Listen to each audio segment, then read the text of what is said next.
বন্ধুরা, আজকে আমি বানাতে চলেছি ঘরোয়া পদ্ধতিতে আলু দিয়ে মুরগির মাংসের ঝোল।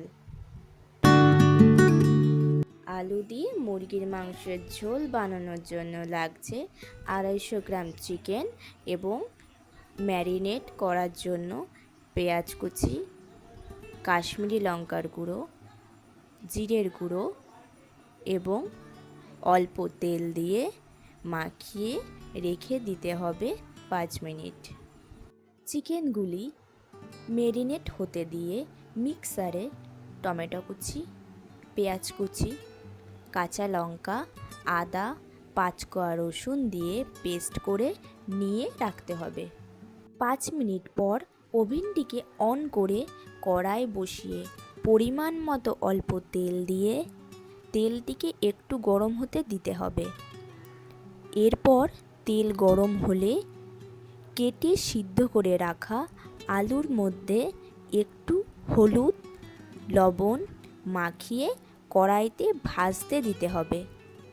আলুগুলো অল্প লাল হয়ে ভাজা হয়ে যাবার পর একটা বাটিতে তুলে নিতে হবে। এরপর সেই তেলে ম্যারিনেট করে রাখা চিকেনগুলো দিয়ে নেড়ে চেড়ে একটু রেখে পরিমাণ মতো তেল দিয়ে আবারও নেড়েচেড়ে নিতে হবে।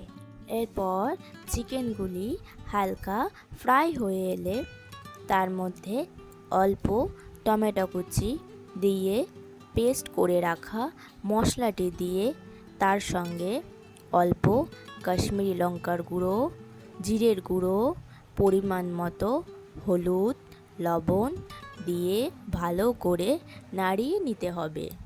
তারপর মাংসটা কষে এলে চিকেন মিট মশলা দিয়ে হালকা নাড়িয়ে ভেজে রাখা আলু দিয়ে পরিমাণ মতো অল্প জল দিয়ে সামান্য স্বাদ মতো চিনি দিয়ে একটু নেড়েচেড়ে ঢেকে দাও।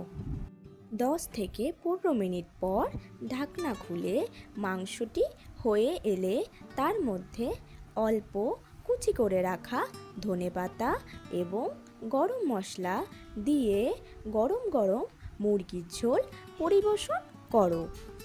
আমার এই রান্নার ভিডিওটি যদি ভালো লেগে থাকে তাহলে অবশ্যই বন্ধুরা লাইক, কমেন্ট, শেয়ার এবং চ্যানেলটিকে সাবস্ক্রাইব করতে ভুলো না। থ্যাংক ইউ বন্ধুরা।